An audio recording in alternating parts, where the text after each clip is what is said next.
¿Cansado de los mismos temas aburridos? Bienvenidos a Enfoque TV, una nueva alternativa en televisión digital. Generamos contenidos desde otra perspectiva. Suscríbete a nuestro canal y podrás disfrutar de temas de actualidad, denuncias, entretenimiento, humor, salud, opinión y mucho más. Suscríbete ya. Enfócate con Enfoque TV. ¿Cansado? Hola Rodrigo, buenas noches con todos. Es el domingo 16 de agosto, si mal no me equivoco, del 2020. Este programa de especiales de Enfoque TV es el programa número 17, Rodrigo. ¿Quién hubiese pensado? Son más de 4 meses que llevamos en el aire y lastimosamente son más de 4 meses que llevamos en pandemia. Lo primero es felicitarle al país entero y felicitar la tenacidad con la que se prepara, sobre todo con la que se prepara y con la que pelea, el convencimiento con la que pelea Chito Vera.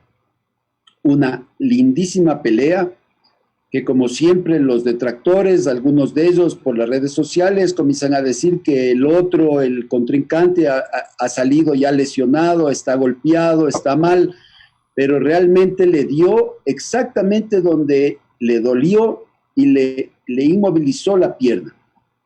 Una linda pelea para los que les gusta el UFC. Buenas noches, Rodrigo, ¿cómo estás? Buenas noches, Mario, buenas noches a todos los internautas que nos ven el día de hoy. Buenos días a quienes nos vean mañana y buenas tardes para quienes prefieran otro horario. Bueno, sí, me encantó lo de Chito Vera. Y creo que el desplante del norteamericano también tiene mucho que ver, porque entró con una imagen comunicacional, y lo topo por ser el panel del día de hoy. Justamente se había pintado el pelo con la bandera del Ecuador. y entró a desafiar a un ecuatoriano. Yo creo que, pues es casi como decir que entró y salió pelado, ¿no? O sea, creo que me alegro por lo que haya pasado. Entró estabas un poco salió trasquilado, como dirían en tu tierra, Rodrigo. Sí. Pero tú mencionabas previo cámaras el tema de financiamientos. Yo más bien quisiera que nos amplíes un poco, porque la situación de iliquidez nacional cada vez es más compleja. Y creo que es un tema que deberíamos toparlo.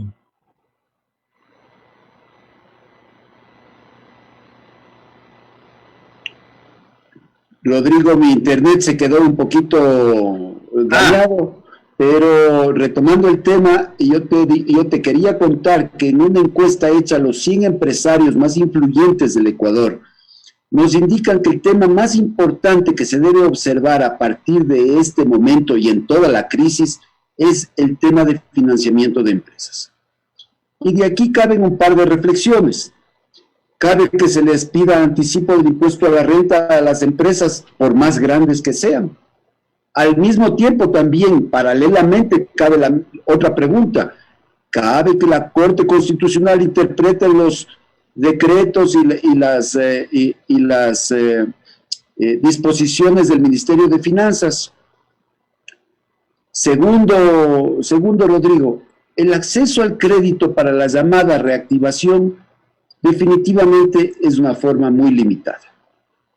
A una empresa a la que se le concedió el crédito de $120,000, $120,000 pidió esta empresa y le concedieron el crédito hace 2 meses, cuando recién salió, hace 2 meses. En estos días, el día jueves, le llamaron a decir que si quiere el desembolso, ya le concedieron el crédito, pero el desembolso no le han hecho, pero que si quiere el desembolso, le pueden ofrecer unos $20,000, pero con garantía. Es lógico tener $1,000 millones en sueldos cada mes para el gobierno, y a su vez es lógico entregar $100 millones a empresas del sector privado para que se reactiven. De acuerdo a esta encuesta de las 100 principales empresas del país, el 81% de la actividad empresarial está reducida o paralizada. Rodrigo, me preocupa muchísimo. En todos los otros países se está ayudando a las personas directamente afectadas y a las empresas para que puedan salir. La empresa es el motor de la economía, nos estamos olvidando de eso. Pensamos que el motor de la economía es el gobierno que administra los bienes del sector privado. A ver, no. El gobierno no es ningún, el gobierno es un captador de todo lo que el sector privado produce y todo lo que avanza. Y lamentablemente estamos viendo que es una suerte de agujero negro en el espacio donde entran estrellas, asteroides, planetas y nadie sabe a dónde van. Cuando el año pasado discutió la eliminación del anticipo de impuesto a renta, anticipo de impuesto a renta que vale reconocer que en la Constitución del año 98 y en la Constitución vigente expresamente dice que es prohibido el cobro de impuestos anticipados. Estaba en las dos constituciones. En la ley se llamó de equidad tributaria, apareció el anticipo y se lo terminó de acabar en la ley que se aprobó en diciembre del año pasado. Y luego, ante el fracaso de lo que se quiso recaudar en la ley unitaria, entramos a que por decreto quería recaudar anticipos. Hay que recordar que la ley de diciembre sí plantea la opción de que empresarios puedan de manera voluntaria pagar impuestos anticipados. Entonces, el decreto ejecutivo realmente era un sinsentido y no apegado a derecho. Tan así que la Corte, a una velocidad sorprendente, se pronunció dándolo por terminado. Yo realmente creo que de esta semana lo que hemos visto, creo que hay un solo punto altamente positivo, que es el tema de Alianza del Pacífico, o sea, el acuerdo con Chile con miras de Alianza del Pacífico, pero sin desconocer lo que mencionabas, el tema de financiamiento de las empresas. Si el gobierno no tiene cómo apoyar a las empresas, ok, no les quite lo que tiene, indistinto el tamaño. Como digo, la ley permite que una empresa del tamaño que sea, que quiera hacer un pago anticipado de impuestos, lo puede hacer. Luego quisieron que sea por decreto. Creo que ha sido una vez más para el gobierno, porque realmente se está jugando con la salud. Y estamos de 100 millones de dólares. Yo creo que hay 100 millones de dólares que el gobierno nacional está adeudando en este momento a la Junta de Beneficencia de Guayaquil, que también es otro pendiente. Si no se quiere el gasto realmente en términos prácticos, la situación económica de financiamiento, no solo del privado, del sector público, para lo que avanza del año, yo creo que se ve muy, muy comprometida. Totalmente de acuerdo, Rodrigo.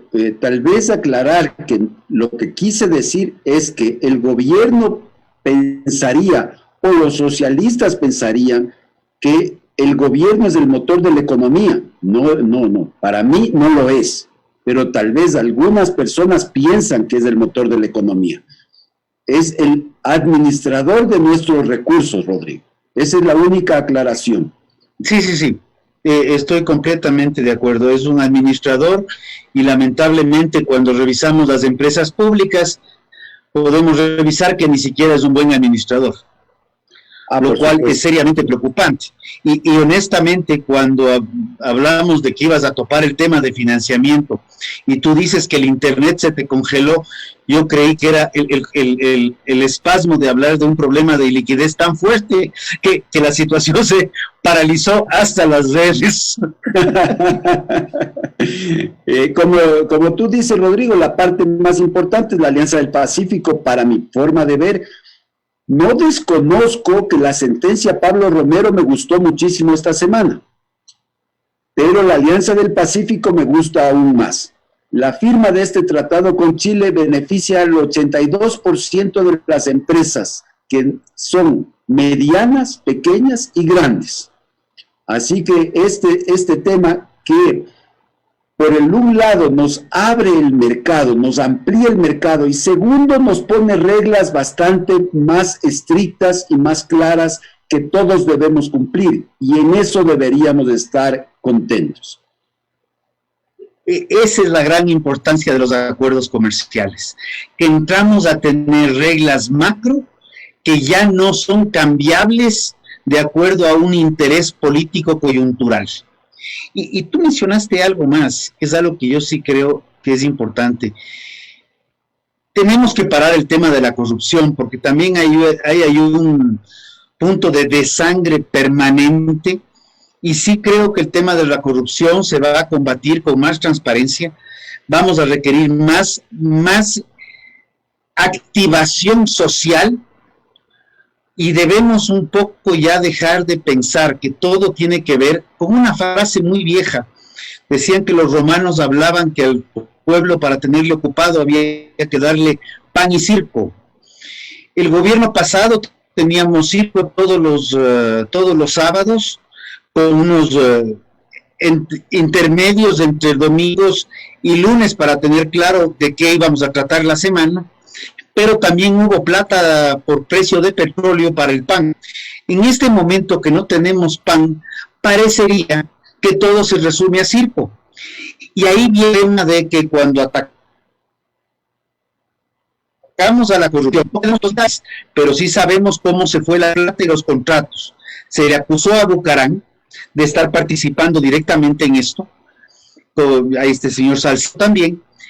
Pero curiosamente a un canal de televisión le dan la primicia y le dicen, casi le dieron la dirección al camarógrafo, todo, a un medio de comunicación, y ahora resulta que quieren inculpar al medio de comunicación por haber participado. Así como habría que preguntar quién partió los hospitales, habría que preguntar quién invitó a medios de comunicación, porque parecería que todo se mantiene en el concepto del circo. Para darte mi opinión, yo quisiera reforzarme. Yo quisiera invitarle a Corina Dávalos y Rodrigo Jordán, que son expertos en comunicación.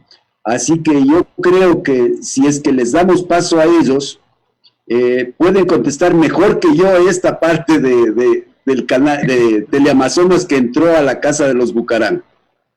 Buenas noches, Corina. Buenas noches, Rodrigo. Rodrigo 2. ¿Cómo están ustedes? Encantados. Buenas noches, Mario. ¿Qué tal? Muy bien por aquí. Primero les pido yo un 30 segundos de presentación a ustedes, a ver si es que somos capaces de poner en contexto la comunicación estratégica. Muy bien, pues la comunicación estratégica, pues básicamente se trata de un tipo de comunicación que se alinea con los programas de una institución o la estrategia de negocio de una empresa, de tal manera que se pueda hacer un plan de comunicación precisamente basado en una estrategia, no ir simplemente a tácticas o acciones que sin un todo, pues no tiene eficacia, ¿no? Es decir, acciones de comunicación sueltas no tienen la eficacia que tiene una comunicación basada en una estrategia. Eso es básicamente el concepto. Rodrigo, buenas noches, Rodrigo Jordán, no el otro Rodrigo, mi compañero panelista. La pregunta de Rodrigo Gómez de la Torre es, ¿por qué les dejan entrar a los canales de televisión a esto? ¿Es parte del circo, como dice Rodrigo? Muchas gracias, buenas noches. Yo lo que diría que claramente estamos viviendo es un estado de mediatización de la corrupción en el Ecuador. Este estado de mediatización de la corrupción en el Ecuador no tiene precedentes desde obviamente la salida del expresidente Correa del poder. ¿Qué es lo que ha pasado? Que simplemente todos los medios de comunicación, luego de los golpes que dio Teleamazonas justamente y otros medios en el tema de corrupción, también el activista político Fernando Villavicencio, todos los medios de comunicación se han puesto de acuerdo, tácitamente diría yo, para poder hacer una mediatización, yo diría, en primer nivel de lo que es la corrupción. Y nosotros vemos que todas las agendas informativas, estas agendas que manejan los medios de comunicación, concuerdan en que tienen ellos que priorizar en sus titulares los temas de la corrupción. Esto como primer elemento que nosotros hemos podido registrar en las tendencias de opinión pública que están viniendo más o menos desde marzo. Todos alineados para cubrir temas de corrupción. Pero ¿qué pasa? Que cuando todos los medios hacen un acuerdo tácito para cubrir un solo tema, se pueden dar exageraciones, se pueden dar situaciones que pueden ser cuestionadas. ¿Qué es lo que pasa en el mundo periodístico? Yo he trabajado en 5 medios de comunicación hace algunos años y sabemos que el manejo de exclusivas es importante desde el punto de vista de la relación de la fuente con el gobierno. ¿Qué es lo que pasó aquí a mi criterio? Es que el tipo de relacionamiento que tenía el canal con la policía especialmente hizo que esta exclusiva fuera entregada o que los datos se filtren a Teleamazonas, como ya ha pasado con otros medios. Usted ha visto, por ejemplo, que hay medios de comunicación que obtienen documentos de la Fiscalía que no deberían tener acceso. Entonces, ¿qué pasó en este caso? Hubo un acuerdo para poder entregarle datos del operativo en exclusiva a Teleamazonas, y ahí es cuando se genera este tema, esta discusión, cuando el camarógrafo de Teleamazonas entra al cuarto del expresidente, a la habitación del expresidente, y se da esta exclusiva. Entonces, primer elemento, mediatización en primer nivel, con mucha potencia de lo que es la corrupción en el gobierno. Segundo, relacionamiento de medios de comunicación con entidades gubernamentales. Eso hace que Teleamazonas acceda en exclusiva a esta cobertura. Y tercero, que es uno de los temas más importantes, es que usted ve que cuando Teleamazonas tiene esta exclusiva, todos los otros medios le atacan porque sienten el celo normal de los medios de que otro medio tiene una exclusiva. Y de ahí ya pues se puede venir toda la parte de la discusión, de la intimidad, del derecho a la intimidad, pero la verdad es que desde hoy y hace muchos años, los temas de las exclusivas se manejan siempre de acuerdo a la calidad de relación o de acuerdo a los acuerdos que tengan, yo diría, ciertos medios de comunicación con entidades del Estado. Pero no nos dejemos de engañar, no nos dejemos de engañar. La reacción que ha venido muy fuerte para cuestionar esta cobertura viene por algo fáctico. Todos tienen intereses, todos los medios de comunicación tienen intereses. Por eso usted ve que ciertos periodistas que fueron de oposición al caso de Abdalá Bucaram, que le cuestionaban demasiado, el momento que vieron la exclusiva de Teleamazonas, todos comenzaron a defenderle al expresidente en un giro increíble de posición. Entonces, estos temas tenemos que irlos viendo muy bien desde la óptica de lo que la gente no sabe, de lo que la gente no conoce. Los celos normales, y yo le voy a contar algo que quizá ustedes no saben, todos los medios de comunicación tenemos un control de competencia, cuando trabajaba en los medios de comunicación, y decíamos, ¿por qué este medio tiene esta exclusiva y por qué yo no? ¿Por qué este otro medio saca exclusiva y yo no? Y siempre se han manejado así, pero por esta mediatización de la corrupción, hubo una tendencia de cierta defensa al expresidente porque los otros medios comenzaron a reaccionar en sus canales, obviamente diciendo que esto no podía ser. Y gente que había atacado muy fuerte al expresidente se convirtieron en defensores del expresidente por este celo profesional. Y adivine qué, esto les va a sorprender. El mismo abogado del expresidente Abdalá Bucaram comenzó a retuitear a estos periodistas haciéndose eco de que habían roto esta intimidad al expresidente Bucaram.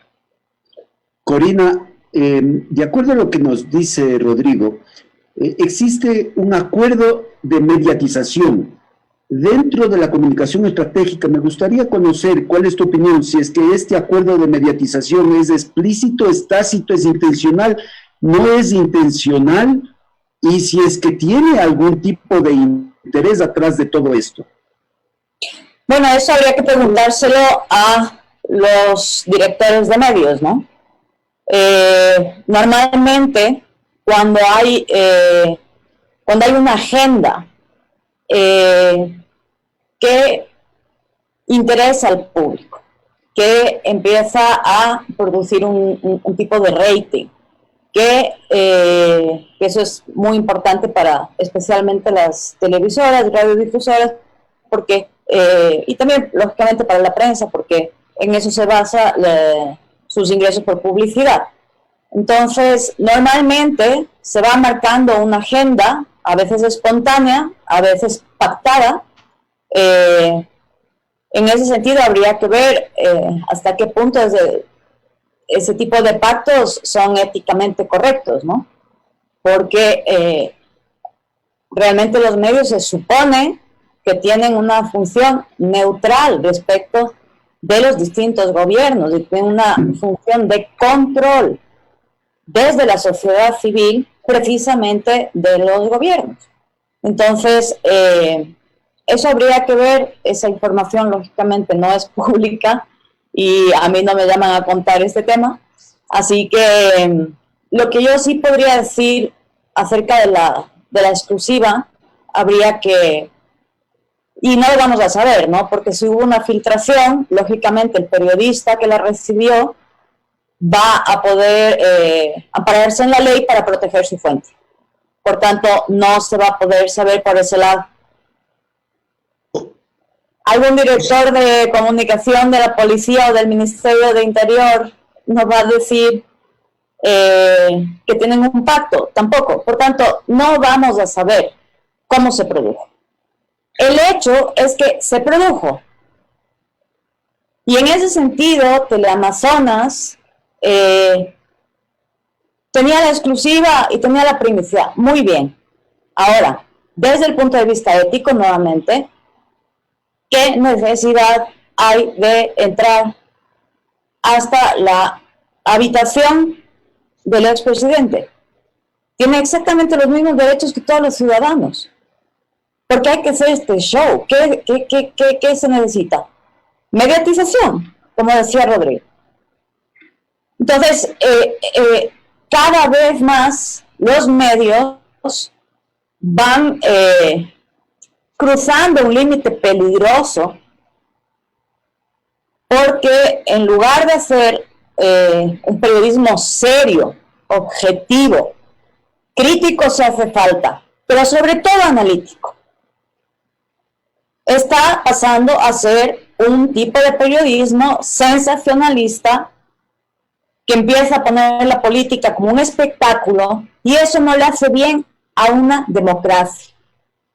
Eso no le hace bien a la audiencia, al público, a los lectores. Yo sí pienso que los medios tienen que hacer una reflexión acerca de cómo están ejerciendo el periodismo, porque es necesario que vuelvan a tener la función que debe tener un medio de comunicación. Ya sufrieron todo tipo de persecuciones durante la época de Correa. Lo que había que esperar, quizá, o yo por lo menos lo esperaba, era que, pasado ese tiempo desastroso, volvieran a un buen periodismo, volvieran a sacar brillo a todo lo que el periodismo puede dar. Pero lamentablemente vemos que no es así. A ver, me quedan algunas reflexiones de por medio y me vienen algunas frases históricas. Cuando tú, Rodrigo, hablas de que las exclusivas no se dan de casualidad, se me viene a la mención que las exclusivas deben ser un acuerdo entre privados, porque al ser un acuerdo entre privados nadie se entera. Y justo eso me recordaba, porque se daba a dar ya la excarcelación del exministro Alexei, que justamente se le dijo que eran acuerdos entre privados. Pero me vienen a la mente también unas palabras de Pablo Celi, hace algún tiempo atrás, cuando Pablo y conversábamos de esto y decíamos cómo está el combate contra la corrupción, lo que tú topabas, Mario. Y me decía, el combate a la corrupción bajo ningún concepto puede ser un proceso mediático. Y desde México podemos ver que cuando el combate a la corrupción se convierte en procesos mediáticos, muchas veces lo que hacen es mediatizar a tal nivel la situación que luego la justicia se ve imposibilitada de actuar, y en vez de ser una ayuda al combate a la corrupción, es mantener se mantiene un buen espectáculo, pero realmente el combate a la corrupción no pasa más allá de una telenovela que la puedes cambiar de canal y que tras bastidores sigue pasando todo sin que nadie quiera realmente ver la realidad. Y yo ante eso y ante el día de hoy sí voy a permitirme tomar un vino, a diferencia de lo que otras veces tomo lechecita. Así es. Es como un agua de canela con jengibre, por si acaso, no es whisky. No es whisky. Lo que dice Rodrigo es un tema que en 30 segundos voy a anotar algo que es importantísimo entender. Muchas veces nosotros decimos por qué en países como América Latina la mediatización de las acciones de corrupción tiene un nivel tan alto en cuanto a la agenda que tienen los medios de comunicación. Y a mí cuando me preguntan esto en alguna conferencia, en alguna universidad, he sido muy claro en decir dos cosas muy rápidas. Primero, no se olviden ustedes que en América Latina somos países en los cuales el trabajo de las entidades que están obligadas por ley a hacer investigación de la corrupción no la hacen. Por eso nosotros hemos visto, por ejemplo, que en América Latina y especialmente en Ecuador han surgido un fenómeno que pocos se dan cuenta, que son grupos de investigadores fuera de los modelos de medios de comunicación tradicionales que hacen investigación y que sacan unas exclusivas que son tan fuertes que los operadores de justicia tienen que reaccionar a esas exclusivas, porque ellos no lo lograron, ellos debían haber hecho eso. Entonces, el caso de Arroz Verde, el caso de todas las obras emblemáticas del anterior gobierno. Son acusaciones de corrupción que no han venido de los operadores de justicia, han venido justamente de estos periodistas y de investigaciones de medios de comunicación que nadie en la clase política quería sacar. Es por eso, Rodrigo y panel y personas que me escuchan, es que en países como en Ecuador la mediatización de la corrupción ha sido tan fuerte, y nosotros cuando hablamos con ciertas personas que analizan el tema de opinión pública, yo digo algo que es claro, duro, fuerte, pero yo diría también tenemos que aceptarlo. Los operadores de justicia en muchos casos están reaccionando a tendencias de Twitter, a tendencias en medios de comunicación, a tendencias de Facebook. ¿Saben por qué? Porque ellos tienen que reaccionar al nivel de denuncias que presentan estos periodistas jugándose la vida, en mi criterio, tienen que reaccionar porque ellos no pudieron hacer el trabajo. Y es ahí cuando los operadores de justicia toman el tema y le dan seguimiento y hay sentencias. Es decir, si la prensa en Ecuador no hubiera hecho el trabajo que ha hecho a partir del año 2017, nosotros no sabríamos nada de lo que pasó en el Ecuador. Porque eso antes, obviamente, era como que estos operadores de investigación periodística estaban como mucho menos posicionados, obviamente por la relación que tenía el anterior gobierno con los medios. Por eso se ve esta mediatización y por eso Teleamazonas toma un rol muy fuerte a partir pues del caso del IES, del reparto de hospitales, que hay muchas acusaciones.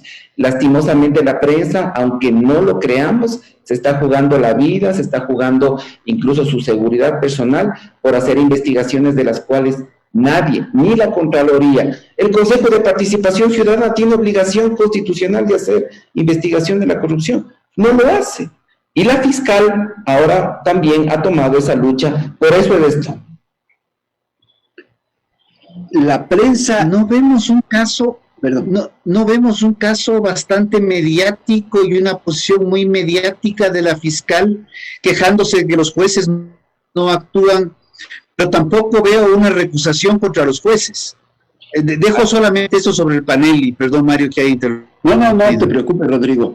O sea, yo decía, en resumen, lo que dice Rodrigo es, la mediatización de la corrupción no es otra cosa que el derecho que se han ganado los periodistas al investigar y al llevar los casos de la corrupción hacia los operadores de la justicia. Y ahí es donde me nace un par de preguntas, Corina.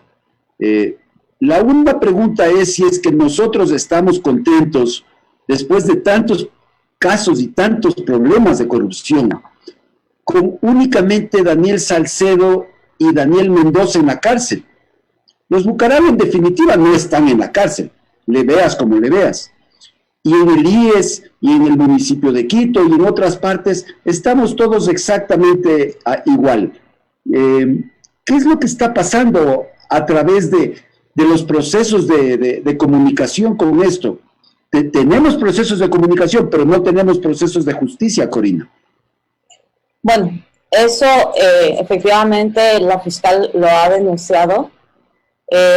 Lamentablemente, de la misma manera que tenemos un sistema de sanidad muy frágil y se ha constatado en la pandemia que, bueno, sí ya era frágil antes, no alcanzaba para poder atender todas las necesidades de los afiliados del IES o, por otro lado, el Ministerio de Sanidad. Pues pasa un poco lo mismo con la justicia. Se supone que se hizo una reforma que podía agilizar y tal y cual, pero bueno, lamentablemente la corrupción no es solamente la que sale en los medios. Hay una autora que se llama Elizabeth Neumann, que escribe precisamente sobre esto en un libro que se llama La espiral del silencio. Uno de los grandes problemas cuando se establece la agenda en los medios, ahora con las redes sociales es diferente. Efectivamente, como decía Rodrigo, ya los medios empiezan a cambiar su agenda según lo que pasa en redes sociales. Y esto es un fenómeno nuevo en el periodismo.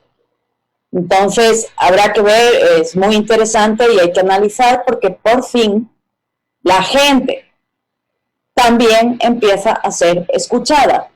Ya no es una comunicación unidireccional en la que 4 o 5 personas deciden qué es lo que la gente va a saber y qué es lo que la gente no va a saber, que eso es lo más importante. Ahora, como decía Rodrigo, hay reporteros muy buenos que pueden llegar a tener una exclusiva de manera absolutamente legítima. Si hay uno que es más trabajador, más espabilado que el otro y consigue una exclusiva, pues fenomenal. De hecho, por ejemplo, y esto nunca lo he dicho, pero me siento muy orgullosa, cuando era directora del Banco de Fomento y Correa prohibió las entrevistas de funcionarios públicos con medios privados, a mí me seguían pidiendo información y entrevistas. Lastimosamente yo no podía dar esas entrevistas para que los periodistas pudieran acceder a una información a la que tienen derecho, no solo los medios, sino los ciudadanos. Entonces, ¿qué es lo que hacíamos? Ellos me decían, a ver, yo lo que quiero saber es esto, esto y esto. Ya, fenomenal. Pues entonces yo hago una noticia con esta información y ya que tú has pedido la información y ningún otro medio lo ha hecho, yo te voy a decir exactamente la hora en que voy a publicar toda esta información en la web del banco y entonces tú tendrás acceso y lo hacíamos de tal manera que estuviera cercano al cierre y efectivamente pudieran respetarse las exclusivas. Claro, a mí me daba exactamente igual estar bajo el gobierno de Correa, yo una funcionaria pública y a quien me debía es primero a los clientes del banco y después a todos los demás ciudadanos que se confunde muchas veces gobierno y Estado. O sea, los funcionarios públicos no tienen por qué responder a un gobierno. Para eso está justamente toda la estructura del Ejecutivo. Los funcionarios públicos, ante todo, tienen que responder a la gente. Entonces, yo te diría, en el tema de los jueces, el tema de la mediación, o sea, del tratamiento continuo, de que esté permanentemente en agenda los casos de corrupción, no solamente tiene que ver con lo que mencionaba Rodrigo muy acertadamente, sino porque se siguen levantando casos una tras otra semana. Normalmente, un tema que salta a los medios y es muy sonado y tal, no dura más de 2 semanas en medios. A las 2 semanas más o menos, chao, se olvidan. El problema es que aquí hay uno detrás de otro. Y además causa tremenda indignación con toda la razón.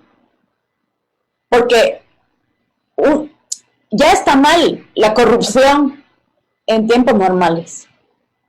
Pero la corrupción tratando de beneficiarse del dinero de los hospitales, eso implica la muerte de muchas personas. Ya no solamente es el tema de llevarse el dinero, es que cada uno de esos dólares implicaba un respirador, una cama, un médico más, una enfermera más. Entonces, lógicamente, en medio de este contexto tan doloroso, tan lacerante, hay tanto sufrimiento en las familias que no hay derecho a que esta gente, en medio de estas circunstancias, jueguen con la vida de las personas. Es otro nivel. Eso ya es otro nivel y de hecho ojalá haya alguna posibilidad de que la Fiscalía, cuando trate este tipo de temas, no solamente se les impute delitos de peculado, sino indirectamente responsables de la muerte de mucha gente que no se pudo atender adecuadamente porque se llevaron el dinero. Entonces, si todas las semanas se descubre otro caso más de corrupción en el municipio de Quito, en el IES, aquí, acá, este hospital, el otro, tal, hombre, pues, lógicamente, pues permanece en la agenda durante mucho más tiempo. Es lógico. A ver, pero tú estás hablando de que permanece en una agenda mediática. Aquí la pregunta es cómo está en la agenda judicial. Porque en este momento la frase "la corrupción mata" ya no es un tema de broma, es algo absolutamente pragmático y real. No, no es una metáfora, no es una hipérbole, es una descripción de la realidad. Y yo quería plantearles algo, porque tanto tú, Rodrigo, como tú, Corina, manejan todo lo que tiene que ver con crisis. Y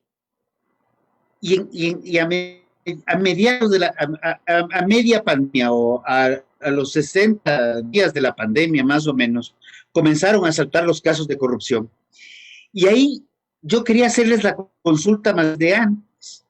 ¿Cómo perciben ustedes que se ha manejado la comunicación política en este periodo, en el cual hemos tenido, creo que de todo?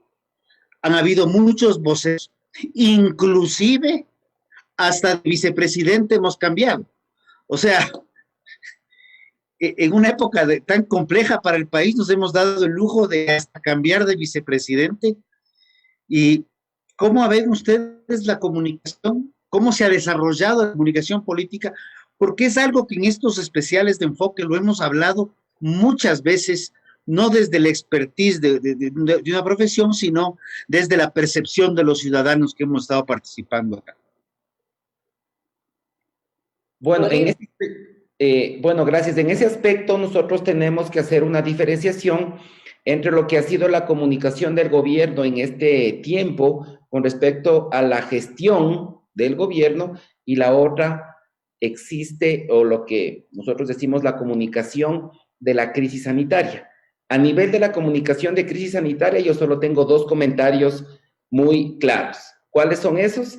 Que la comunicación del gobierno se sumó a la comunicación de las redes sociales, que servía para generar terror, caos, para generar miedo, cuando nosotros hemos sido asesores de la Organización Panamericana de la Salud en temas de comunicación de crisis, y sabemos que la comunicación en crisis sanitaria tiene que abordar y tiene que generar impactos, dos impactos claves, que es que la gente mantenga la calma y que tome las medidas que tenga que tomar. Entonces me parece que el gobierno también se sumó a esta tendencia de opinión pública en la cual todos vivían aterrorizados por noticias del COVID. ¿Esto en qué se demuestra? En que teníamos dos cadenas nacionales diarias, y a veces hasta tres, en las cuales se iba diciendo, íbamos contando de muerto en muerto, íbamos contando de contagiado en contagiado, íbamos contando como país de persona recuperada en recuperada, cuando lo que faltó mucho es una campaña muy fuerte del gobierno para poder lograr que la gente tenga hábitos sanitarios para combatir, a pesar obviamente de que habían mensajes al respecto. Entonces, a mí me parece que, y también la comunicación sanitaria que hizo el gobierno en tiempo de crisis, digamos, no tomó en cuenta dos aspectos esenciales: la sociología, la antropología de cada lugar del Ecuador, porque, por ejemplo, a la gente se le dice hasta ahora, ¿no?, que es boba porque no tiene distanciamiento social, que es boba porque no usa bien la mascarilla en lugares de alta concentración, pero también hay que tener en cuenta un factor psicológico y también un factor de cultura. Por ejemplo, usted en la costa es mucho más difícil en los sectores, sobre todo de menos ingresos, que usted les pueda, digamos, separar mucho cuando toda su vida para ellos es el colectivo, son sociedades colectivas, es decir, ellos entienden el mundo, las personas entienden el mundo desde el grupo, de hacer grupo para luchar por ciertas causas, los vecinos. ¿Cómo usted le puede meter a la casa a alguien en la costa que generalmente tiene temperaturas de entre 30 a 34 grados, es difícil. Y lo más fácil es decir que la gente es boba, que no respetan, que no tienen hábitos, pero también tenemos que luchar contra un factor cultural. En la sierra es más fácil, porque, por ejemplo, en la sierra uno tiene que estar en la casa por el frío que hace en el clima. En la costa todos son sociedades colectivas que están acostumbrados a estar afuera de la casa, que siempre están en contacto. Entonces, yo recién recorría unos lugares en el sur de Quito y yo decía, claro, en el sur de Quito la gente es mucho más colectiva que en el norte. En el norte usted tiene gente que vive en edificios que ni siquiera se conocen el uno con el otro. O sea, son sociedades absolutamente mucho más individuales. Entonces, a mí me parece que faltó mucho también entender eso. La pandemia obviamente fue mundial y aquí reforzó un tema que a mí me dio mucha curiosidad y que pocos también, como siempre digo, se dieron cuenta, es que es increíble cómo en el manejo de una pandemia revelamos el aspecto paternalista que tenemos como sociedad. Es decir, en pandemia tenemos que esperar que el gobierno nos diga todo, cómo hacer, cómo nos va a multar, y cuando, por ejemplo, nos dejan cierta libertad, como en el anterior feriado en el que ya dijo el gobierno, ok, ustedes cuídense solos, todos saltamos, pero ¿cómo? ¿Por qué no nos sancionan? ¿Pero por qué no nos confinan? Cuando usted ve en Europa y en Estados Unidos, que son sociedades más individuales, haciendo protestas porque no quieren confinarse, porque están empoderados de su derecho. Entonces, yo lo que creo es que la comunicación sanitaria, nadie estaba listo para esta pandemia, hubo muchas oportunidades de aprendizaje y la comunicación política ya per se del gobierno, pues, eso sí ya ni siquiera se puede comentar, ¿no? O sea, hay no sé cuántos secretarios de comunicación, no sé cuántos mensajes contradictorios, no sé cuántos voceros, a veces en una cadena salía primero el presidente, luego el vicepresidente, luego el vicepresidente, luego el presidente, uno no sabía. Entonces, yo no quiero ahondar mucho en ese tema porque usted ve los resultados de un 8% de credibilidad, los estrategas del gobierno no han logrado que la gente perciba este gobierno como un gobierno que soluciona sus problemas, que les es útil en la cotidianidad, y se han quedado en el discurso macroeconómico y en el discurso técnico político de siempre. Yo ahí sí haría un análisis un poquito más crítico, si quieres, porque el tipo de comunicación de riesgo, en este caso, porque normalmente las crisis se cierran en periodos cortos de tiempo. Desastres naturales y epidemias o pandemias es una zona de especialización de la comunicación muy detallada. Tiene metodologías muy detalladas, incluso contraintuitivas muchas veces. ¿Qué es lo que pasa con la comunicación de riesgo? Primero, que requiere prevención. Y somos lamentablemente un país que no tiene buenos procesos de prevención, a pesar de tener 55 volcanes activos, no sé cuántas fallas, me parece que 3, cada una con sus subfallas. Entonces, el problema no es simplemente de que no estábamos preparados para la pandemia, es que no estábamos preparados para nada. Y de hecho, cuando hubo la erupción del Cotopaxi en 2015, fue escandaloso.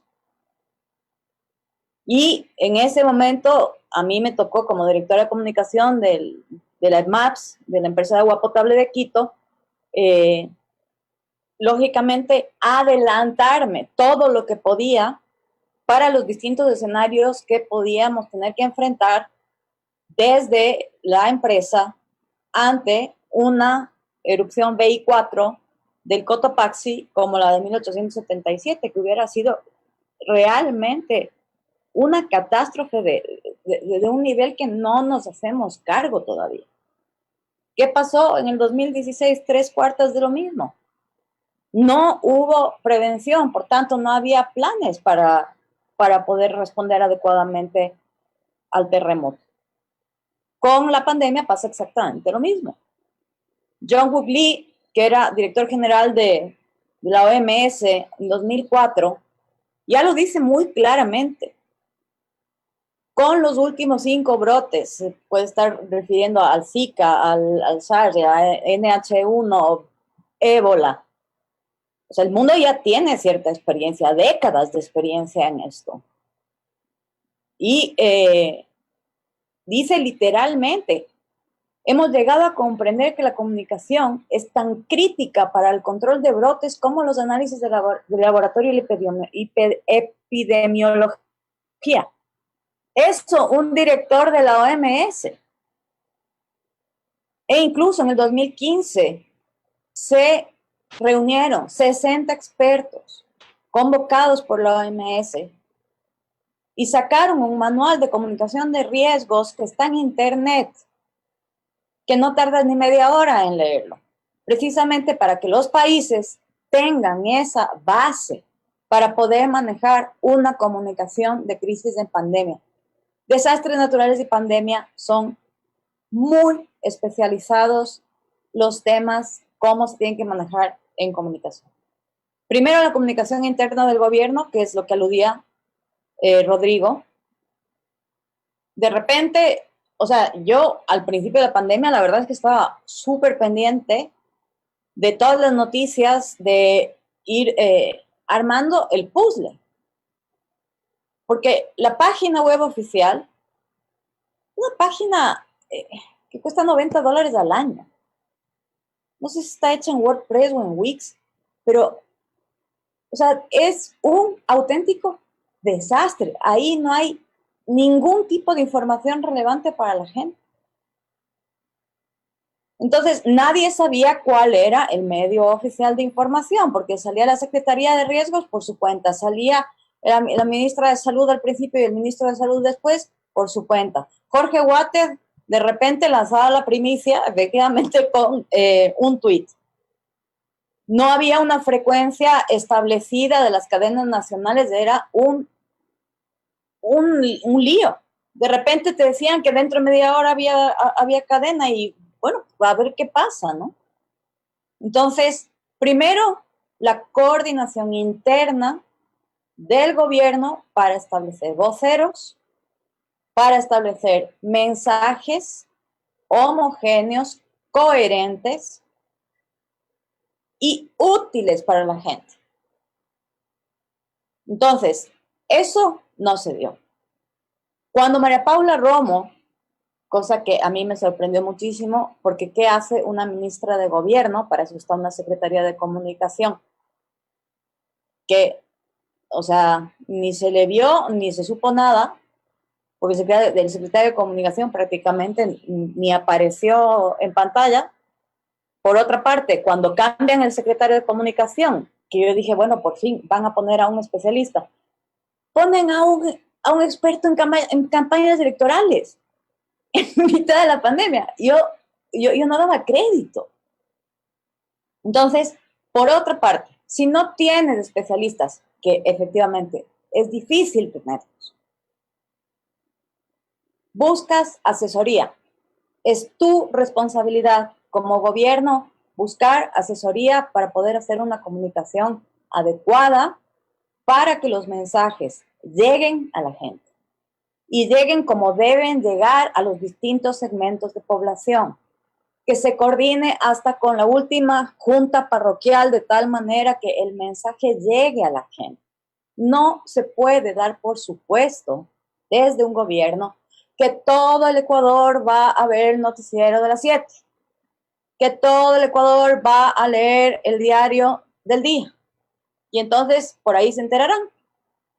No, señores, es competencia del gobierno y es una obligación de ellos hacer una comunicación de crisis que tiene de riesgo, que tiene 2 objetivos: informar adecuadamente y educar.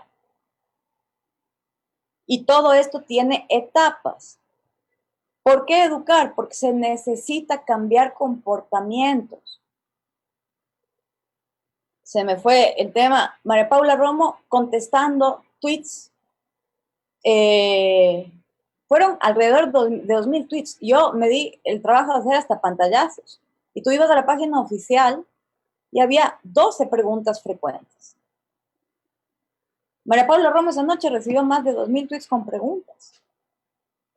Entonces, si no escuchas a la población, en este tipo de casos no es importante solo el hecho. No es solamente importante el análisis de virólogos, de epidemiólogos, de los expertos. Lo más importante es la percepción de la gente. ¿Cómo percibe la gente el riesgo? Hay una frase que se le atribuye a Leonardo da Vinci que dice, lo que no se conoce no se ama y lo que no se ama no se defiende. Es de sentido común. Si la gente no sabe a qué se está enfrentando, pues lógicamente no va a cumplir con los comportamientos que se necesitan para poder mantenerle lo más sano posible, lo más lejos del riesgo posible. Entonces yo en ese sentido sí soy muy crítica respecto a la responsabilidad que tenía el gobierno de hacer una comunicación de crisis adecuada a una pandemia. Y te puedo decir porque personalmente incluso intenté hacer llegar este mensaje de que por favor, si no lo saben hacer, se asesoren. Entonces, si no lo hicieron, es porque no lo quisieron hacer. Y eso se llama negligencia.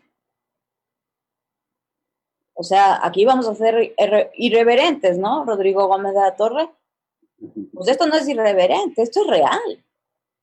Bueno, solamente dos cosas. O sea, tú estás diciéndonos que lo que había que hacer, primero creerle un poco y entender una frase de hace más de 200 años, que dice que los ecuatorianos son seres raros y únicos.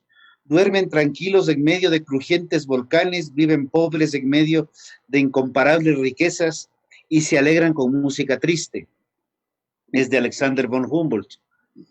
Pero también has dejado en claro, y por eso te paso la palabra, Mario, que el principal asesoramiento pudieron haberlo recibido directamente de Mr. Google, diciendo, manual de comunicación en crisis, buscar. Interesante el dato, lo acabo de encontrar, por cierto, no lo voy a leer en este instante, lo voy a leer de aquí a una media hora, pero como me dice que dura como media hora, 40 minutos, soy medio lento para leer, entonces me tomará hora y media, pero lo que puede tomarte es 2 horas tener una idea clara de una estrategia de crisis. Gracias por esa información, Mario. Ahora realmente tenemos un sistema de comunicación que es comparado y comparable con el sistema de comunicación pasado. Cuando estaban los Alvarado en el tema de comunicación y ya hubiésemos tenido jingle, ya hubiésemos tenido canción, hubiese nacido Megan en medio de la pandemia y algunas otras cosas. Creo que también la calidad que tenían los Alvarado en comunicación, y hablo de la comunicación nada más, es realmente difícil comparar con otra.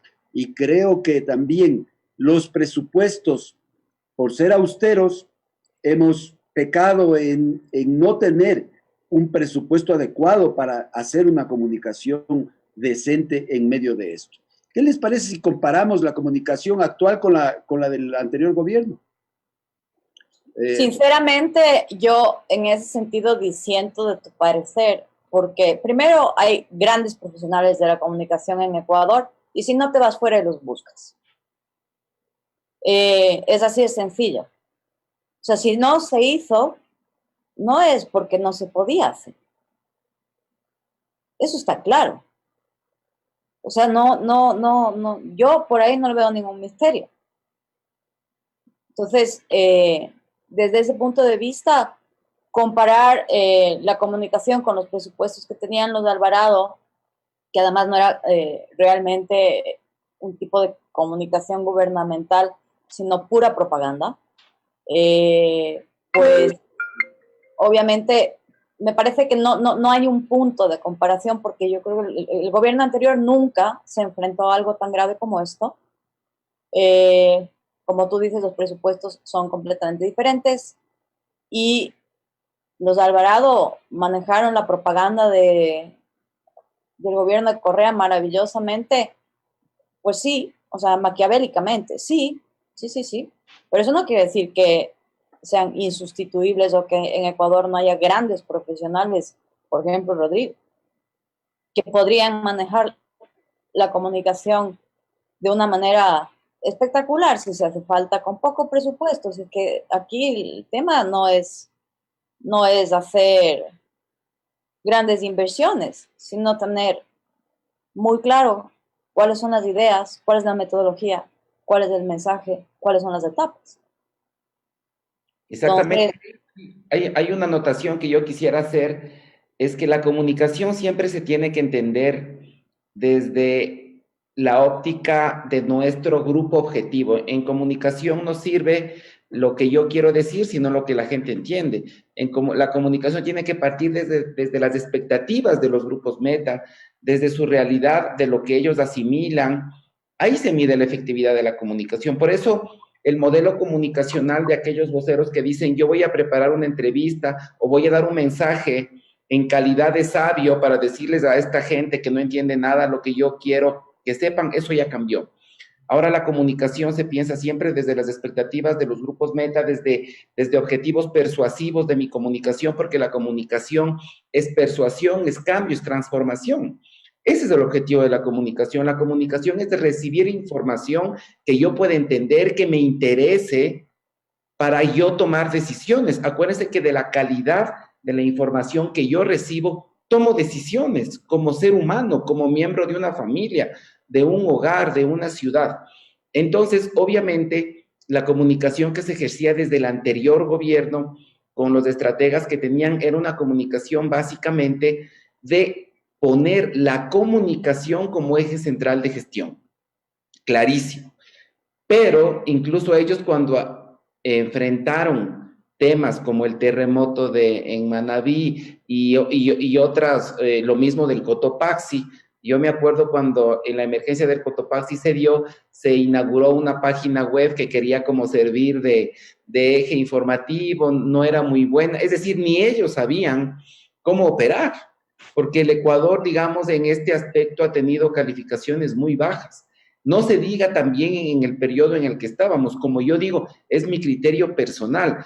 Usted, como comunicador, y aquí tienen mucha responsabilidad de los medios, y eso nadie les ha dicho hasta ahora, ¿cuál ha sido el papel de los medios de comunicación, incluidos los estatales, en el manejo de la información del COVID-19? Imagínense que la mayoría de medios publicaba hasta especulaciones. Voy a poner un ejemplo. Hubo un tiempo en el que se dieron por informar todos que el COVID se transmitía por el aire, luego por topar cosas, o sea, es decir, no había ningún filtro. Y acuérdense ustedes que en época de pandemia, incluso Vistazo en sus redes sociales ponía que va a haber un asteroide que va a pegar contra la Tierra, y uno entraba a ese link y no pasaba nada, era un asteroide normal de los que pasaban. Entonces, yo voy a preguntarle al país y a ustedes, Mario y Rodrigo, como conocedores de la opinión pública, ¿qué papel han jugado los medios de comunicación tradicionales, los de alta credibilidad en el manejo de la pandemia, si no es sumarse al terror de generar personas que viven asustadas? Usted converse con su familia. Yo amo la comunicación cotidiana, familiar, que es la que realmente importa. Y 9 de cada 10 personas que yo pregunto, ¿saben lo que me dicen? Dejé de ver noticias, porque las noticias lo único que han hecho es generarme estrés, temor, miedo, incluso procesos de enfermedades que vienen por el estrés. Es decir, uno cuando abre los medios en el Ecuador, lo único que encuentra es muertos, suposiciones de cómo va a evolucionar el COVID. Hace poco los medios dijeron que iba a haber un nuevo pico de contagio en agosto, cuando estamos viendo en estas fechas que está bajando. Es decir, no ha habido un filtro incluso de voceros. O sea, ¿cuál ha sido, por favor, y por eso yo soy bien enfático en esto, cuál ha sido el papel de los editores de información, de los jefes de redacción en esta pandemia, si no ha sido ganar rating? ¿En favor de qué? de comunicar noticias que le llevaron a nuestra comunidad al terror, al miedo, a la desinformación. Por eso, cuando pase todo esto, y esto es un cuestionamiento que yo no lo he escuchado en ningún lado, ¿cuál ha sido ese papel? Y ahí nosotros vamos a entender si es que aplicaron una metodología de comunicación de crisis sanitaria. Nosotros, yo me acuerdo cuando en la época de la gripe H1N1 le asesoramos al Ministerio de Salud en cómo manejar la información con los diferentes directores del ministerio que tenía en sus provincias, para saber cómo manejar las vocerías, para saber cómo manejar los mensajes.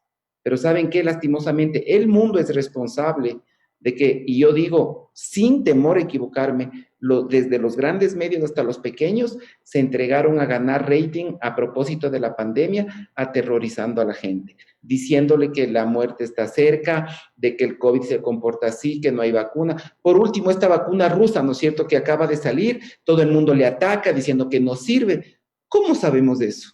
Obviamente todos están en competencia, ningún competidor va a decir, qué maravilloso, ¿no es cierto?, cómo saca él antes que yo.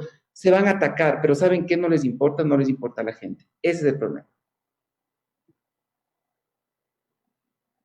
Hombre, en ese sentido, a mí lo que sacas me das que pensar, porque efectivamente incluso la publicidad ha cambiado su tipo de mensaje. Es un mensaje de cuidado, es un mensaje también informativo para acoger a sus clientes en el momento en el que se encuentran. Han cambiado su tipo de comunicación. Eso es muy, muy palpable en la publicidad. Y sin embargo, efectivamente, lo importante no es que la gente tenga ni terror ni dejadez, sino una percepción adecuada del riesgo. Y en ese sentido, también hay que reconocer que este virus es tremendamente impredecible. Además, es nuevo, la comunidad científica está cada día aprendiendo algo nuevo de cómo se comporta el virus, de cómo se comportan las nuevas cepas en las que va mutando el virus.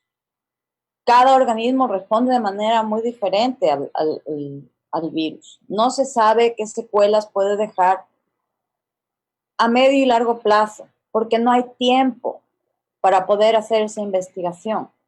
Respecto a la vacuna, hay protocolos. Y los protocolos de 14, 15 meses en la fase 3 no garantizan que lleguen hasta el final con éxito. Pero eso no se ha explicado. Y ahí estoy completamente de acuerdo contigo en que los medios debían haber informado muchísimo mejor. Yo, como la gente que te dijo, yo llegó un momento en que ya no vi más noticias, me intoxicaban y me fui directamente a las revistas especializadas en medicina que grandes amigos de la Universidad de Navarra me recomendaron que eran las mejores para poder mantenerse informado de qué es lo que se va viendo en las evidencias científicas sobre el virus. Y las fake news que había, Corina, las fake news, encima con una tendencia increíble de fake news que hizo quebrar a las chifas por lo pronto en Quito, ¿no es cierto? A ver, y ahí has planteado algo interesante. Voy a recapitular una parte y es medios de comunicación que están dando noticias, justicia que está actuando en función de lo que dicen las redes, principalmente el Twitter, menos el Instagram, y que por favor no tomen los rezagos de lo que dice sale en TikTok, porque se podría complicar que comuniquen. Si tú tienes esta comunicación mediática, que gran parte es fake news, o sea, el Twitter no es 100% confiable, el WhatsApp tampoco, el Facebook tampoco. Entonces, en ese caso, ya estamos distorsionando la comunicación. Con esos antecedentes, y estamos ya a mediados de agosto, y estamos ya, bueno, ya vamos desde hace algún tiempo atrás, en el tema que la política prima sobre cualquier cosa, sobre lo económico, sobre lo sanitario, sobre etcétera. Estamos ya en un proceso de definición de candidaturas para una nueva campaña presidencial, asambleístas nacionales, provinciales, Parlamento andino. Tenemos una nueva forma de contar votos con el Código de la Democracia y tenemos que hacer una campaña, distanciamiento social, me imagino yo, porque como Corina bien lo estipula, vacuna hasta febrero no creo que tengamos, y de ser el caso que exista la vacuna ya en alguna parte, bien sea de Rusia, bien sea de Washington, bien sea de la China o de la Conchinchina, no necesariamente va a haber la disponibilidad de dosis para poder tener a todo el mundo inmunizado para estar previsto. Tenemos un virus desconocido, seguimos aprendiendo, sigue cambiando, seguimos evidenciando cosas. ¿Cómo vamos a enfrentar una campaña política? Y bueno, quien salió de la Secretaría de Comunicación, muy amigo, le tengo mucho aprecio, es un buen compañero, sí, pero ¿cómo vamos a enfrentar una campaña política con distanciamiento social cuando realmente la gente está sobresaturada de hablar de política en redes sociales? Y hablo de la gran mayoría, porque ya la tendencia se está yendo hacia TikTok, y eso, salvo 1 de cada 50 posts, no hay política, hay cualquier otra cosa, y soy muy amplio en cualquier otra cosa. Dentro de esto, lo único que me gustaría es complementar la pregunta que hace Rodrigo. ¿Les queda a ustedes claro que el candidato tiene que ir a inscribir personalmente o creen ustedes que todavía puede inscribirse vía internet? Dentro de este contexto, todavía estamos enfrentando una campaña en medio de la pandemia, como dice Rodrigo, y todavía mucha gente no le queda muy claro ni siquiera cómo van a ser las inscripciones. ¿Les queda claro a ustedes cómo van a hacer esta campaña? Sí, de acuerdo a la última información que tiene el CNE, porque hubo 2 tendencias de opinión pública que le hicieron reaccionar como siempre, ¿no? Estamos aquí en un estado ecuatoriano, ni siquiera digo gobierno, que solo reacciona a tendencias informativas, ¿no? Entonces, el momento en el que dijeron que cambiaban la modalidad a inscripción online o que se dictaminaba eso, todos comenzaron ahí a hablar de temas del expresidente Correa. Entonces ahí salió el CNE y dijo, a ver, otra vez como comuniqué mal y vi la tendencia, yo reacciono a la tendencia. O sea, todo es reacción, todo es mediático, el Estado no se mueve si no le pincha la tendencia de Twitter, de Facebook. En Twitter, que es una red social en la cual 6 de cada 10 usuarios de Twitter son trolls o bots, los robots que replican por palabras. Entonces, esto es así. E incluso Twitter incluyó hace poco una medida tecnológica que no sé si muchos sepan, que le va a bajar la agresividad a la red, que es cuando tú posteas, puedes decidir si quieres recibir respuestas de cualquier persona, respuestas de tus seguidores o solo respuestas de las personas a las cuales las mencionas con la arroba. Entonces, bajo esa lógica, salió el tribunal, digamos, del CNE a aclarar y dice, sí, la inscripción puede ser en línea, pero la ejecución de la candidatura y la aceptación, no sé qué quisieron decir con eso, es presencial. Entonces ya dijeron, ahora sí, me salvé de de las tendencias anticorreístas, porque lastimosamente el Ecuador muy poco se dan cuenta, pero en el Ecuador vivimos entre ser correísta o anticorreísta, cuando la discusión tiene que ser que en las próximas elecciones, Mario, Rodrigo, Corina y todos, pocos se dan cuenta que nos jugamos la viabilidad en serio del Ecuador como nación, porque de la calidad de nuestro próximo gobernante van a depender 3 cosas: que nosotros como sistema de dolarización continuemos con el mismo, porque estamos en una crisis que es del doble más grande o es del doble más grave que cuando hubo el feriado bancario. Entonces, pocos se dan cuenta que nos vamos a jugar la dolarización, nos vamos a jugar la viabilidad del Ecuador como sistema democrático desde el punto de vista de la percepción de la gente. Y aquí les voy a dar en 2 minutos 6 cifras que les va a dejar perplejos de cómo estamos políticamente. Y tercero, nos vamos a jugar el rol de la Asamblea como eje legitimador de generación de leyes. La gente ya no cree en la Asamblea. Y miren ustedes en el país en el que estamos, el 63% de los ecuatorianos en una encuesta de Informe Confidencial dicen que el próximo proceso electoral les genera rechazo, les genera incertidumbre e inseguridad. El 57% de los ecuatorianos en otra encuesta de Informe Confidencial dice que ya no iría a votar si es que el voto sería voluntario, es decir, ya no quieren ir a votar. Solo el 23% de los ecuatorianos estamos satisfechos de cómo funciona la democracia. Solo el 10% de los adultos dicen y declaran que están interesados en temas políticos desde el punto de vista de una participación. Solo el 15% de los jóvenes dice que participaría en política. El 95% de los ecuatorianos en la misma encuesta de Informe Confidencial dice que rechaza la clase política. La Asamblea Nacional tiene el 2% de credibilidad. El 76% dice que su situación económica en los próximos 3 años va a empeorar gravemente. Solo el 24% de los ecuatorianos dicen que tienen ahorros para enfrentar esta pandemia.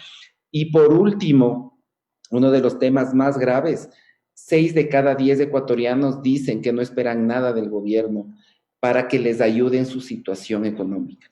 Es decir, hemos llegado y nadie se da cuenta al límite de la gobernabilidad del Ecuador. Hemos llegado al límite que si no escogemos bien nuestros próximos mandatarios, estamos aniquilados como país. Todos saben, y nadie lo dice, que nuestro sistema económico está en grave riesgo como nunca antes. Si no fuera por la salud que tienen los bancos, el sistema económico estaría realmente en una situación muy débil. Como ustedes decían al inicio, no hay dinero en la caja fiscal, y el otro día un analista económico decía lo siguiente: el actual gobierno ha emitido deuda y ha contraído deuda por más de 20,000 millones de dólares. ¿Qué ha construido? ¿Qué ha hecho? ¿Qué obra nos está dejando? Entonces, estamos en una situación, yo diría, en una encrucijada, la más importante del Ecuador desde su época republicana. Hombre, en ese sentido también hay que ver que el Bonitico nos dejó con 38,000 o más de 38,000 dólares de deuda y sin poder percibir una inmensa parte de los ingresos por petróleo. Entonces, realmente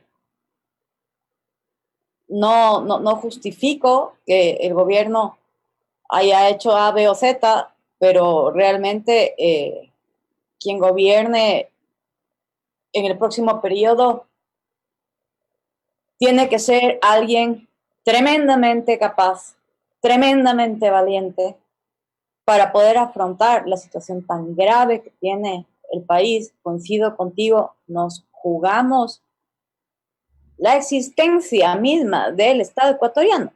Así es. O sea, no, ayer, no sé si ayer salía, y siguen saliendo candidatos, ¿no? Siguen saliendo candidatos, eso es una decepción inmensa también, ¿no? El nivel de irresponsabilidad es un momento en el que realmente los políticos deberían pensar por una vez en la gente, en el país, en lo que necesita urgentemente ahora mismo el país. Y unirse. Quienes tienen tendencias ideológicas similares o iguales o parecidas, que se unan, que lleguen a acuerdos, que dialoguen, en lugar de empezar a salir, o sea, hasta hace poco eran 24, ahora ya no sé ni cuántos más, y en esta semana a ver cuántos más salen.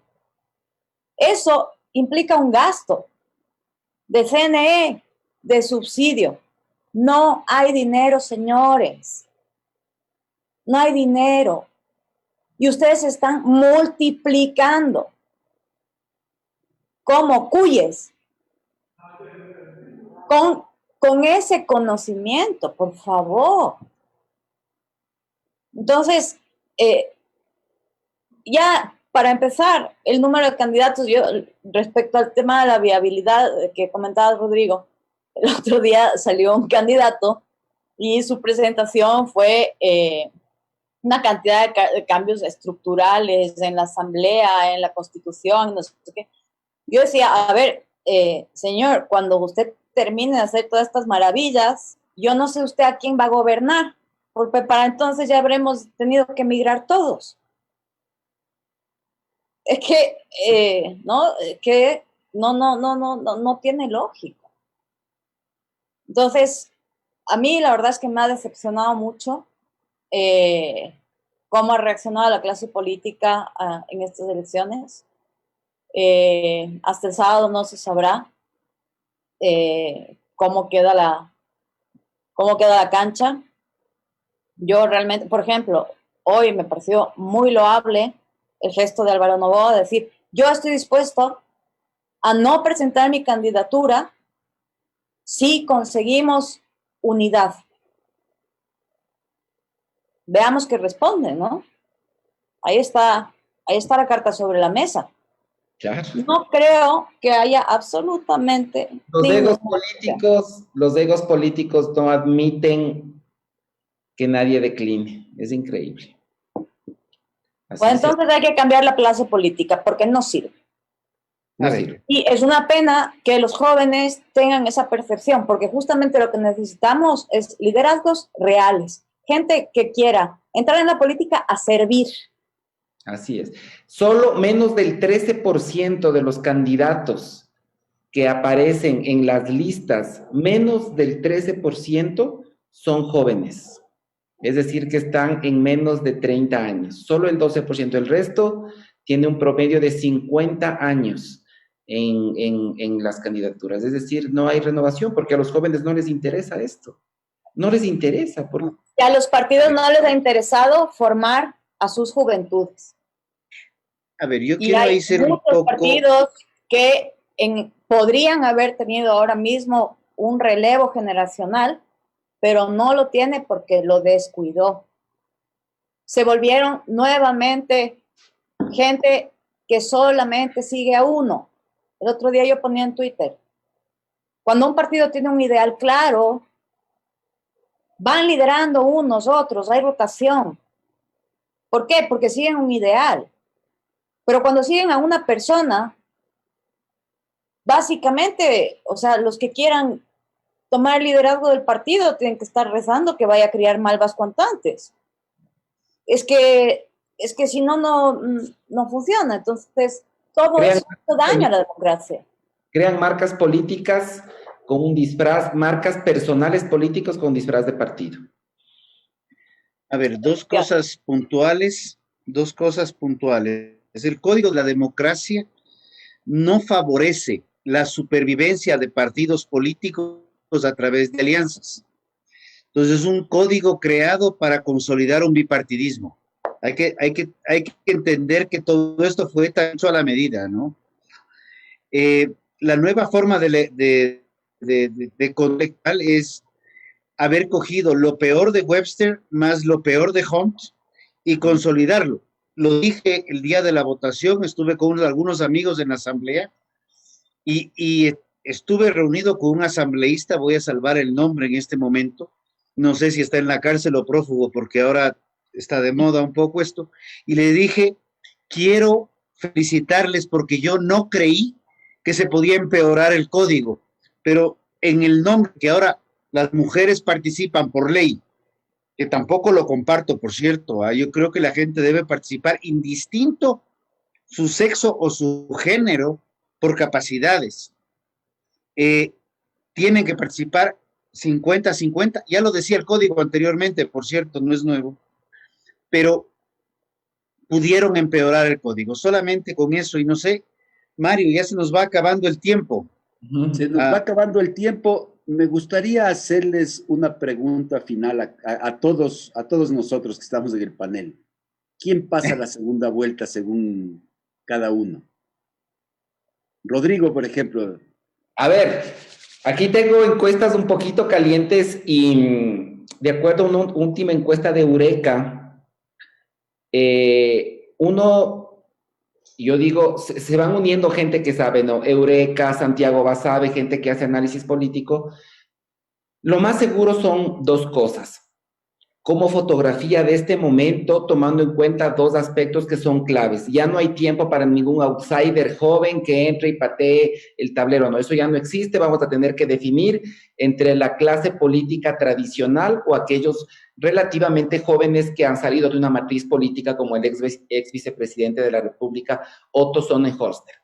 Entonces, lo que dicen los últimos sondeos es que el candidato de Rafael Correa es casi seguro en segunda vuelta con un apoyo de más o menos del 22%, y quienes podrían acceder a un voto, digamos, concentrado de la derecha, está solo entre Otto Sonnenholster y Álvaro Noboa, según últimas encuestas que podrían pasar con apoyos entre el 18%, Álvaro Noboa creciendo por sobre el 10%, Guillermo Lasso estancado absolutamente en el nicho del 12%, sin posibilidad mucho de crecer. Entonces, ahí, ¿qué es lo que tenemos que hacer nosotros como ciudadanos? Escoger entre lo que ya nos gobernó hasta hoy, porque el actual presidente viene de la matriz del expresidente Correa. Pocos se dan cuenta, pero son lo mismo, son lo mismo, son lo mismo. Mismo proyecto político. Es lo mismo, son los mismos, son las mismas personas. Y la derecha, que estaría, digamos, punteando con Otto Sonnenholster. También hay un dato que no muchos conocen, es que el expresidente está como tratando de desistir de su candidatura, Otto Sonnenholster, que yo creo que ojalá no sea así. Si él se cae como candidato, pues obviamente Álvaro Noboa tiene un camino mucho más importante junto con Guillermo Lasso. Entonces, de ahí tenemos, de los 26 candidatos, pues tenemos prácticamente 3 que son aquellos que pueden tener cifras interesantes. Por Dios, nadie se ilusione que va a venir este joven apolítico que es nuevo y que va a patear, eso ya no existe. Los candidatos en Ecuador normalmente, los partidos políticos en Ecuador normalmente se tardan hasta el último momento del calendario electoral para armar cuadros. Ahora está peor. Yo les puedo decir que muchos de ellos ni siquiera tienen binomio, excepto Guillermo Lasso, que ya ha anunciado su binomio. Es decir, es gravísimo. Incluso Alianza País, digamos, el correísmo tampoco tiene definido muy bien sus candidatos, pero el endoso de votos en esta vez desde Rafael Correa va a ser importante, pero realmente la derecha tiene una opción clara entre 3 candidatos, Guillermo Lasso, Otto Sonnenholster y Álvaro Noboa, pero como ustedes saben, la derecha es especialista en ir fraccionada. Ya tienen el PhD en ir fraccionados. Ojalá lo pueden hacer por bien del país. Corina. Yo en ese sentido pienso que todo está todavía muy abierto. Pienso que con sus últimas declaraciones que fueron tendencia, se notó que Guillermo Lasso le teme mucho a la candidatura de Álvaro Noboa. Y Guillermo Lasso ya jugó su carta de binomio y, en mi opinión, tremendamente desacertado.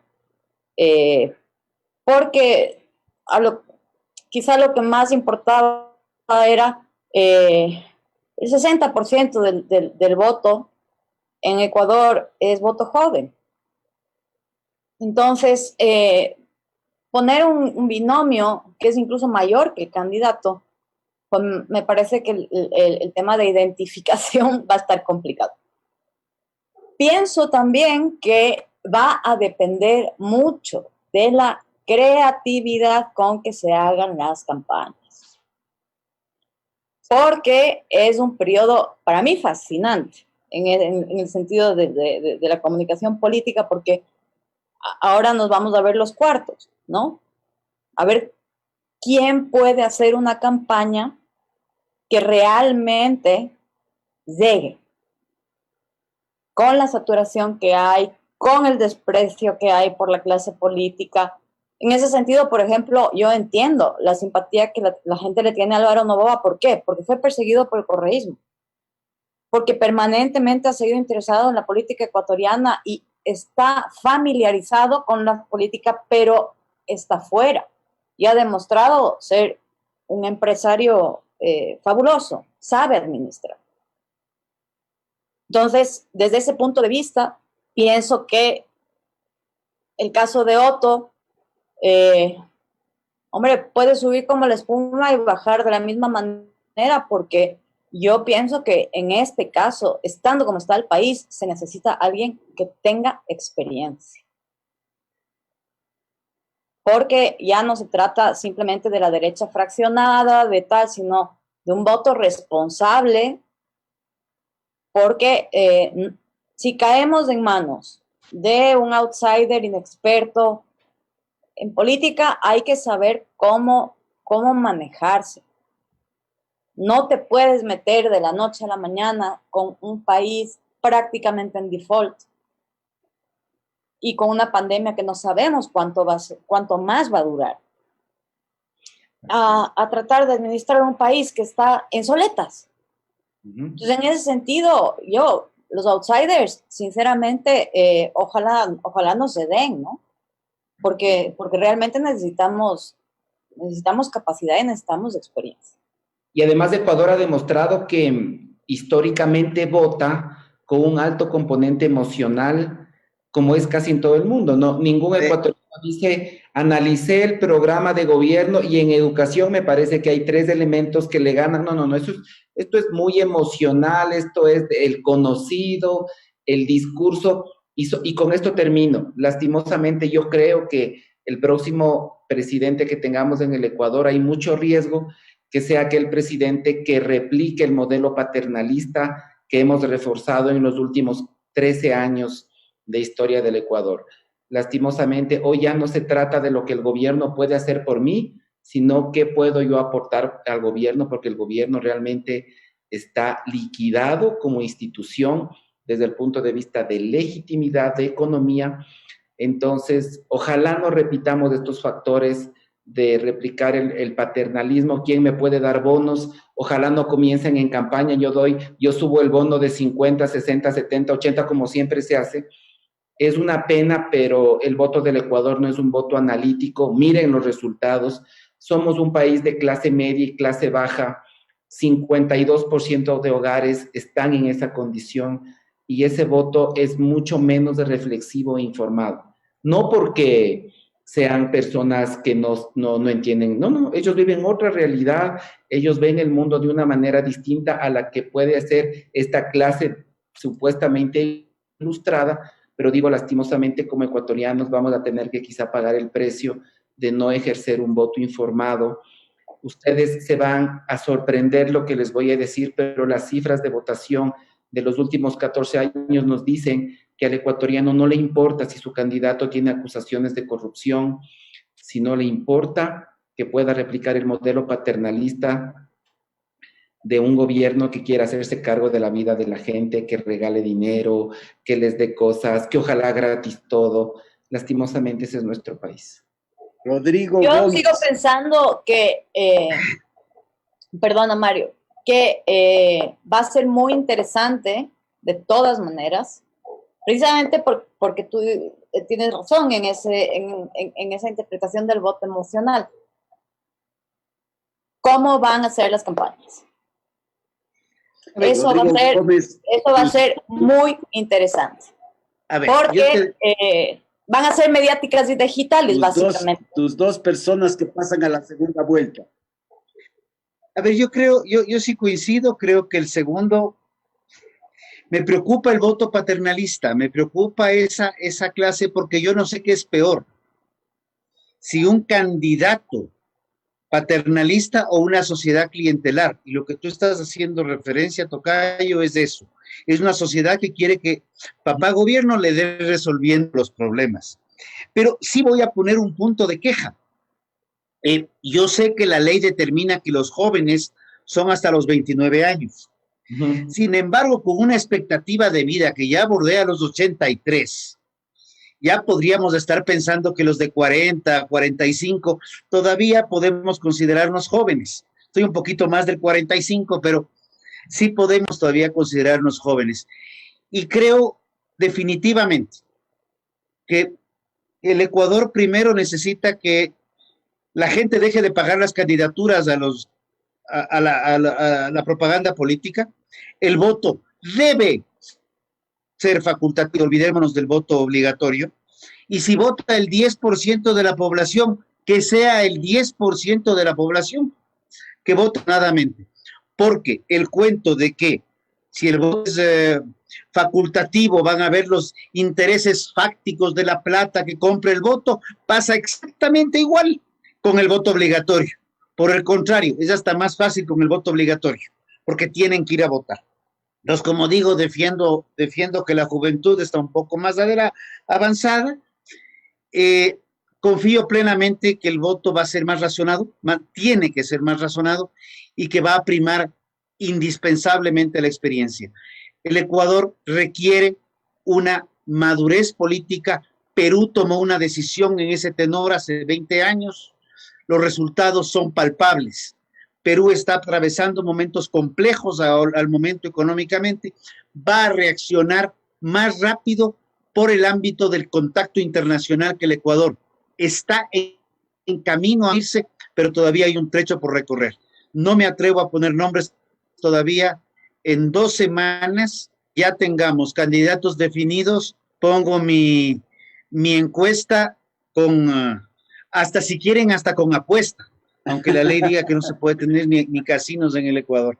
Y con eso, por mi lado, pues te paso la palabra a ti, Mario. Agradezco a Rodrigo, a Corina y a todos quienes nos han escuchado la noche de hoy y quienes pueden escucharnos en las redes de Enfoque, pues en los próximos días, cuando deseen. Mario. Les agradecemos muchísimo esta noche a Rodrigo Jordán y Corina Dávalos, expertos en comunicación estratégica. Ha sido una noche muy agradable. Esperamos que haya sido muy instructiva para los que nos escucharon, los que nos vayan a escuchar el día de mañana. Y con esto quedamos agradecidos con ustedes. Rodrigo Gómez de la Torre, Mario Ruiz Jaramillo, quien les habla, les dan las gracias y se despiden esta noche. Hasta luego. Gracias, hasta luego. Un abrazo. Muchas gracias también. Bella semana.